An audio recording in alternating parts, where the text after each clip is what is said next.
everyone. Thank you for joining us for another inspiring session of modulyss Talks. My name is Joanne. I represent modulyss here in the UK. I join you from our London showroom today, and I'm delighted to be your host for the third and last in our Green Building Practices series of talks. Through our modulyss Talk webinars, we invite experts in the design industry to share with us their expertise, knowledge and insights on a wide range of interesting topics. If you have not already, please subscribe to join us for our live webinars. You'll also be able to view all past webinars via our website, www.modulyss.com. Please remember during the session to send in your questions for our experts, as we do our best to answer as many of these as we can at the end of our Q&A session.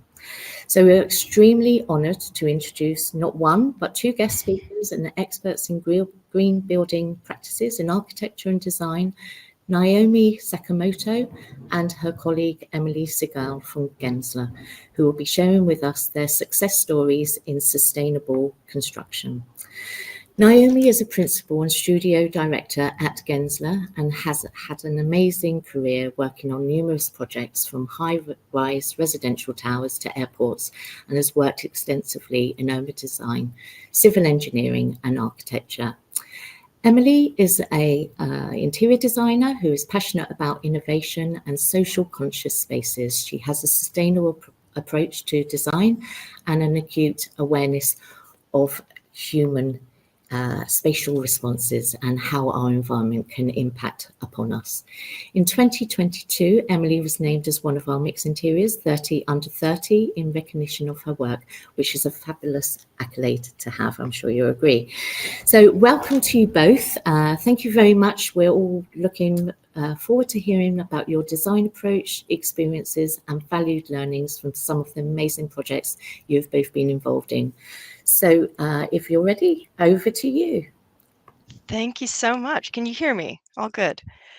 Fantastic. Well, that was such a wonderful introduction. So we won't belabor the point, but again, I'm Naomi, and my colleague Emily will speak to you today about a few projects we have going on, a few things that we're excited about within our practice. But maybe just to set the stage a little bit, those of you who know Gensler know that we're one of the biggest players in architecture and design. And as part of that, we are very aware of our impact on the world, but also our opportunity to make real change. So this is our global co-chair. She was our co-CEO at the time, Diane Hoskins. And back in 2015, she signed the Paris Agreement on Gensler's behalf. Ever since then, we've been really focused on possible solutions that might be out there to help us reverse the impact of our work on the climate. And in the first instance, it's really about reducing the greenhouse gases associated with our work. So that's our offices, our behaviors, also our global portfolio. We do 1.5 billion square feet a year on average. And so really getting that whole portfolio down as far as it can be, as well as working with our partners, our vendors, our contractors, to really make sure that as an industry, we're moving in the right direction. So how are we doing this? This is a monumental task. We have 5 key strategies here that we put under the umbrella of the Gensler Cities Climate Challenge, which is very difficult to say, so we just call it the GC3. You can see that they're very different. They start with leading industry partnerships, so conversations like this, where we're partnering as an industry to make real change and discover some of those solutions that we need as an industry. They include educating ourselves. We know that this is an evolving technology, an evolving way of looking at our own field, and that we need to continuously express curiosity, express humility about what we know and what more we have to learn, and bringing our clients along on that journey. Measuring our impact is super important. We know that we can't improve what we don't measure, and so we're constantly looking for better ways, better metrics, correct metrics to help us get to where we need to go.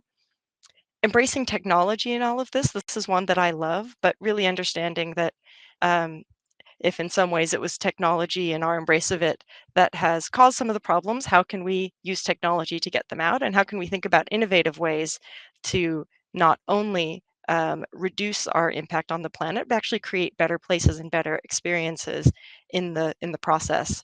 And finally, specifying green materials. And this is one that, as an interior design studio, Emily and I are very focused on. It's something that's near and dear to our heart, and we'll talk about that a little bit.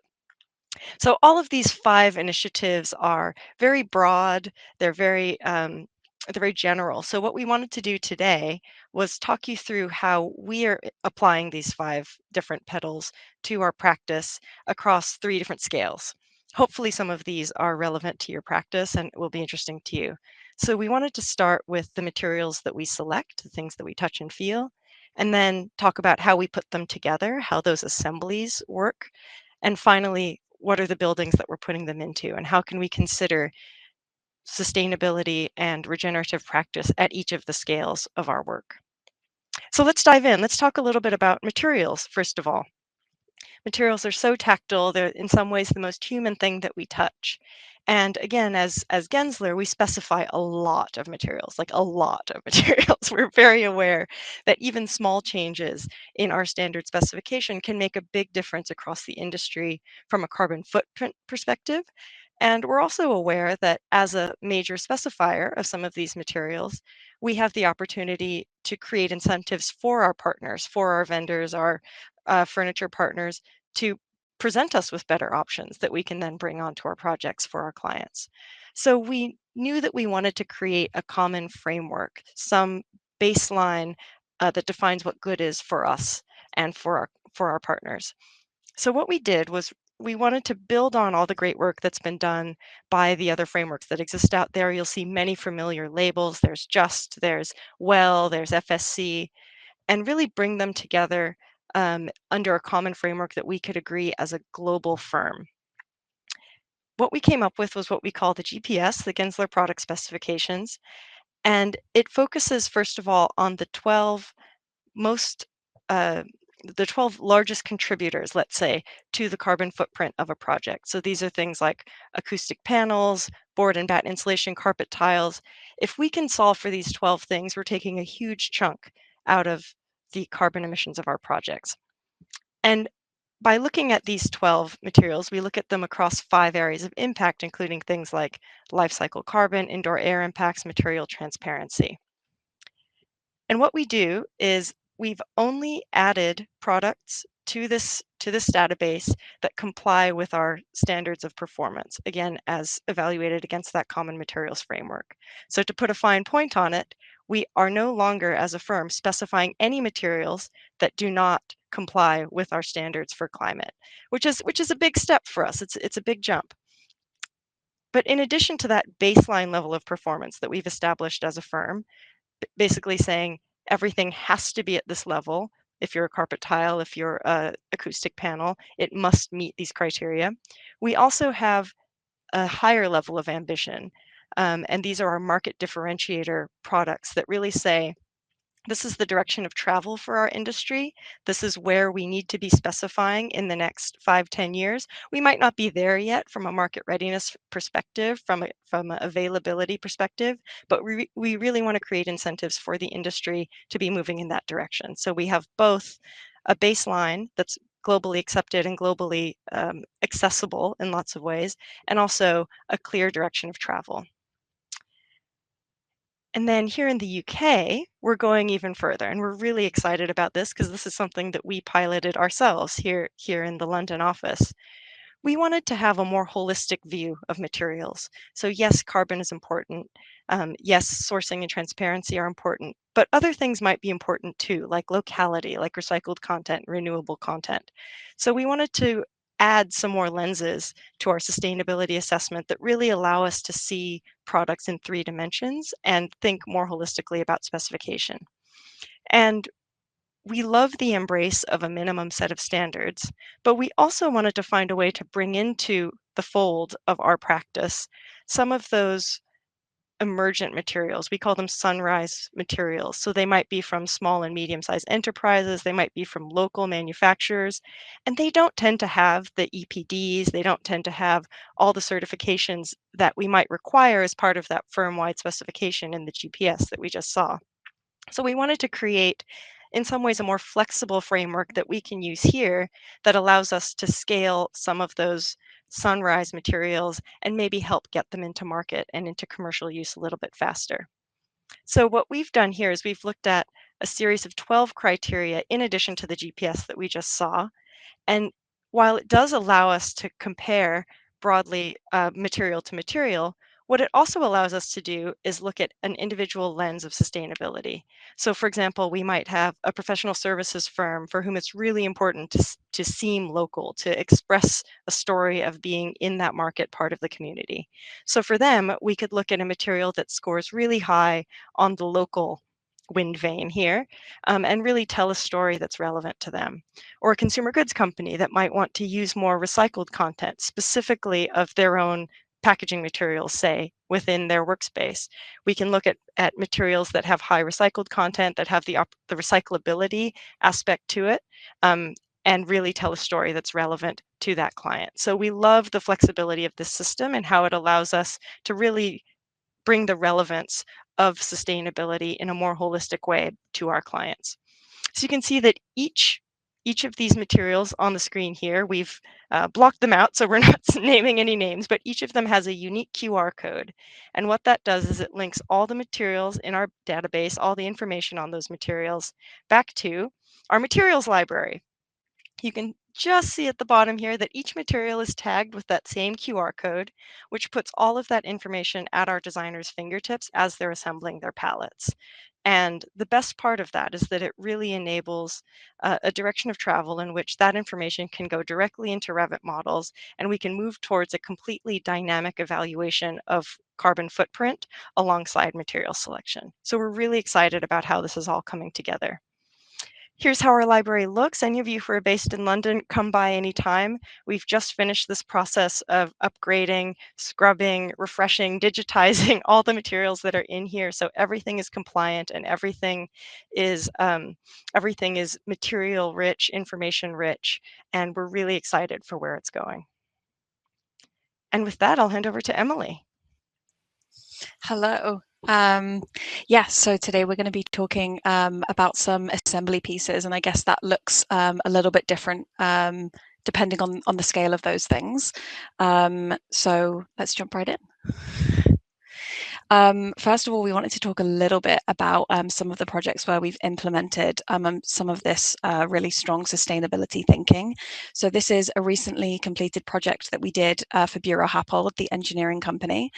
So not only was it in a really sustainable designed building, so the Featherstone, but also we tried to incorporate as many techniques as we could in the design. So going from a really macro level to some really simple basic things like the way that flooring is laid, trying to get away from gluing things down. You know, can they be reused, disassembled in that sense that you know, if they ever wanted to move offices, they could pick something up and take it to the next place. And that's something that we're really trying to implement as designers, this idea of a movable office, flexibility. You know, some leases are only 5 years. How do you plan to be able to move something along in that time?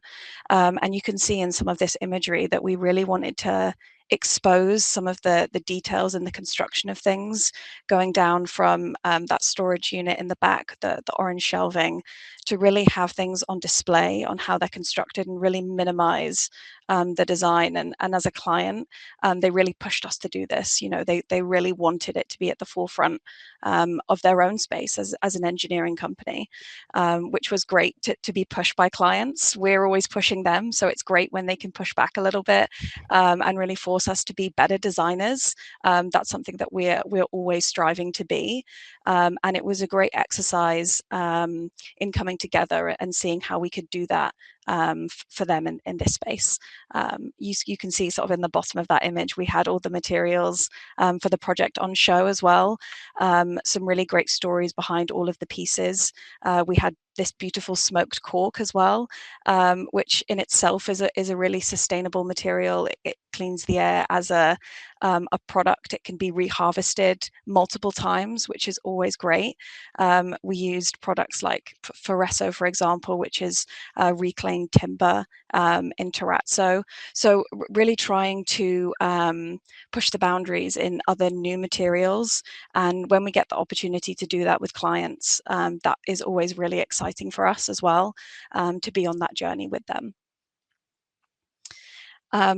So as I touched on, even with a simple a change as to swapping out a glue on a carpet tile to something super simple like this, which is a magnetic tab. And as Gensler, we really try to be out there in the market, and we get suppliers to come in and talk to us about all of these different new innovative tools that they're using as manufacturers as well. And this was a really interesting talk that that the guys came in and spoke to us about. And it's this really simple process of, it's literally just magnetized to the raised access flooring and a little tab on the back of the carpet tiles. And this means if something is spilled, you want to swap out one carpet tile, or you're moving offices and you need to completely take them up to move to a new place, it really lends itself to be flexible in that way. Previously, there's only options of sort of gluing things down, which means, you know, carbon footprint and things like that just means it's totally out the window sometimes to reuse those carpet tiles. And when you're moving out of buildings as well, I'm sure many of you know the cleanliness of a raised access flooring when you're moving out as well. It seems so small, but as a new tenant coming in, it's also really helpful for someone else to be able to come in and do something similar to this. So those are sort of some of the ways in which we're striving to make these changes for our clients. And then next off, we're going to be talking about buildings. So this is actually a really interesting new concept that we worked with a developer who's come into the British market recently, and they are they do labs, which is also a really interesting idea to be sustainable around lab buildings. This is actually a repositioning project that we did in Cambridge for them. It's currently in construction, and it was across 4 existing buildings, as well as some new buildings being added to the site. And the key here was, how do we be as flexible as we can for these new type of lab innovation projects, where, you know, lab companies want to come in and create a flexible space for different types of tenants to come in, whether that be mostly wet labs or dry labs. They need a flexibility based on how much lab to office space or meeting space. So we really tried to look into how we could create more demountable partitions that are more flexible, that can be changed over the course of a weekend. So we put together a pack for them, which basically is demonstrating what day one it looks like in comparison to what a tenant could look like when they come in. So this whole partition system on the right hand side of the image is designed to sort of come down. You could move that sort of a meter back, a meter forward, and really be able to curate your space. And this is something that we're seeing more and more in the life sciences projects, which again is super exciting and super pioneering for them, to be able to push the boundaries in what labs can do. And I think it's really branching into London markets as well. More and more developers are coming into London markets and trying to repurpose buildings that weren't originally designed to be lab projects. And it's, how do we do that in a super sustainable way? They often have, you know, high values for air turnovers, a lot of MEP requirements. So it's how do we be as clever as we can while still being very design centric and pioneering at the same time. That's fantastic. Thank you, Emily. So we'll just leave you. I know we started a few minutes late, so we'll try to have enough time for Q&A, but we'll leave you with a couple of thoughts about what the future might look like. We're doing research of various kinds that's a bit out there. It's, you know, we don't really know where it's going to lead, but we think it's exciting and it might point us in a positive direction. So if you were to imagine, when you're done with your fit out, what bin would you put it in? We think you should be able to compost it. We think that there's something really interesting about the idea of a building that's made of such natural materials that it could literally help regenerate the earth when you're done with it. So we've been partnering with a couple people, including Material Source out of Manchester and Oxford Brookes University, to explore what are those really cutting edge biogenic materials? What are their sculptural properties? What are their potential architectural properties? And how could we start to think about them within the realm of practice? Most of these materials You've all heard of mycelium, but it's really more things such as kelp. We looked at avocado skins. We looked at all kinds of things that are really not market ready. These are really at the experimental stage, but we're excited to follow them along and see if maybe we can find some exciting applications for these future materials that will really move us beyond the idea of waste and into the idea of a second layer of resource. I was over at Arundel Castle this weekend. I don't know if anyone's been there down in Sussex. It's 1,000 years old and it's still in constant use and occupation by the Duke himself, the Duke of Norfolk, I think it is. As an American, this is completely mind-blowing, the fact that you could live in a place that's 1,000 years old. But maybe that's the kind of thinking we need.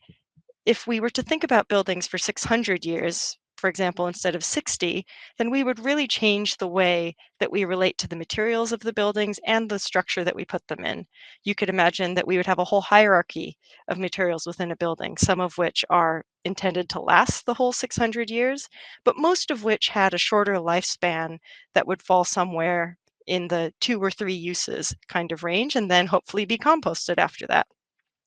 This changes our way of thinking about buildings from a final product, something that's shiny and beautiful and then is handed over to the user, to really putting a system in place that then takes on a life of its own, and a life, we should add, that goes far beyond the life of the designer. What would that look like? And finally, imagine if our buildings weren't offenders in the climate sphere anymore. What if our buildings could actually absorb carbon instead of emitting it? We've been studying for the last three years or so what it would look like to embed building integrated carbon capture systems into our buildings. We've been working with a couple different partners to see what it could look like to piggyback on existing building systems to actively remove carbon from the air in every one of our commercial buildings. And the preliminary findings are really exciting. They show that by 2030, if we were to use technologies that already exist on a renewable grid, Gensler could actually reverse the carbon footprint of our whole portfolio. That is to say that we could remove as much CO2 from the air as we're currently putting into it. So this is such an exciting opportunity, and it really falls into that petal of technology that we talked about at the very beginning. I think as a designer, though, what's even more exciting about that is the opportunity to enhance experience of a building through technologies like this. So imagine if once you captured the CO2, if it could then be used to create enhanced greenhouses where you could grow food, if it could be used for your zip taps and your espresso machines, if it could be used to replace the CFCs and HCFCs in your building and actually actively heat and cool using CO2 that you've pulled down from the sky. We're working with fabricators right now and materials developers to see if we can mineralize the CO2 and turn it into acoustic panels and gypsum wall panel replacements, literally creating castles from the cloud. So this sort of thing is so exciting to us. And just in conclusion, we'd like to thank you all for being here, and we think that these sorts of forums are exactly what we need to be doing as an industry to collectively move ourselves forward. It's our job as designers and as architects to imagine the world that we want to create, imagine that climate positive universe, and bring it into being. And we're only going to do that by sharing knowledge, by sharing visions, and by working together. So thank you for being here, and we're excited to hear your questions. Thank you very much, Naomi and Emily, for a really interesting talk. It's really great to see what the future buildings could look like, and obviously some amazing materials being in innovation. So we look forward to seeing some of those in the future. So we have a few questions for you. I will start with, can you give some challenges you faced during designing for green building practices, and how did you solve it? Would you like to start, Emily? Well, I think there are a few. So while trying to be pioneering in sustainable design, I think sometimes it can be really tricky to keep things like on budget, for instance. So I don't know if you know, but a lot of the time, say, reupholstering existing furnishings and furniture tends to be more expensive than buying new. So as designers, it's sometimes difficult to be able to get the client to come on board sometimes with those cost uplifts. You know, budgets are set. At the end of the day, they need a space to work in that's functional. So it's really trying to have everything in moderation, I think. Push the boundaries where you can, and challenge things where you can. But yeah, definitely some challenges are trying to sell it to the client sometimes, and having them on board as much as we are. Yeah, and moderating what we can achieve, I think. Yeah, and I might just add to that that there are also regulatory barriers to these things sometimes. You know, even things as simple as mass timber have a higher level of scrutiny when it comes to fire. We struggle with some of the newer materials, getting them signed off for accessibility, for durability. So we don't have guarantees on a lot of new things, and I think that that's a challenge not only for our clients, as Emily said, but also for any agency, any oversight who might want to make sure that these things perform as they do in the long run. Having buy-in on a new project or a new product sometimes can be really difficult. People don't want to be the guinea pig as such with something, to see how it lasts over time. Yeah, so that can also be a struggle. To follow on from that, we also have a question which asks, in selecting projects, does Gensler prefer to work on new buildings or an existing building which is not sustainable at all? That's a great question. I wish we were in a position to get to select projects. Usually we're working with clients who come to us with their problems, but we do often partner with them to find the right building. And, you know, Emily can speak to this in a lot of detail as well. A lot of the conversation is often around exactly to this point. Is it better to have a new building? Is it better to find a building that's maybe underutilized, underperforming in its current state and bring it to life? You know, or is there somewhere in between? Is there a new building addition to an old one that can somehow find the best of both worlds? So we do find ourselves doing more and more life cycle analyses, kind of detailed analyses of the total carbon involved in both of those scenarios to make sure we're helping our clients make really informed decisions. Emily, did you want to add anything? Yeah, I think I would say that although maybe an older building isn't as sustainable in its built, is it more sustainable to knock that building down because no one wants to inhabit it, and rebuild a whole new sustainable building? Or is there clever ways that we can retrofit to make it a more sustainable building? And I think that's some of the challenges that we face now, is how can we be clever with what is already existing, and make it work harder. Thank you. I think we've got time for a couple more. So what impact do green building projects have on the environment? Well, it's the standard statistic that you tend to hear is if you take everything together, including the embodied carbon of materials and the in-use carbon of buildings at a global scale, it's something like 40% of the total emissions, thereabouts, right?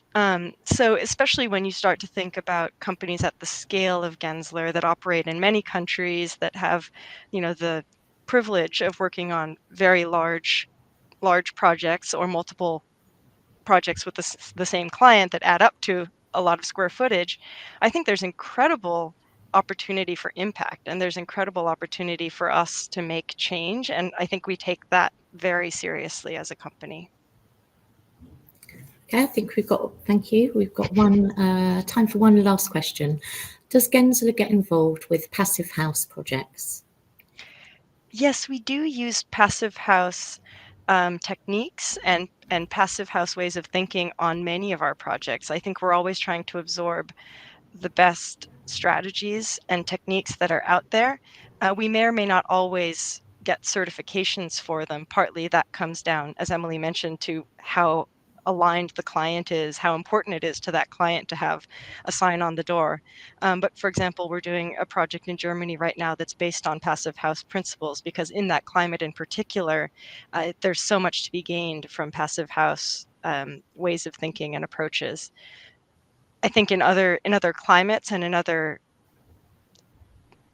building, in other instances, we might draw on Living Building Challenge, for example. We might draw more on the Japanese ideas of leaky buildings when you have more of a temperate to tropical climate. So I think it's really about being aware of the environment you're operating in, the possible impact of a project within that environment, and learning the best, gleaning the best from all of the information that's out there.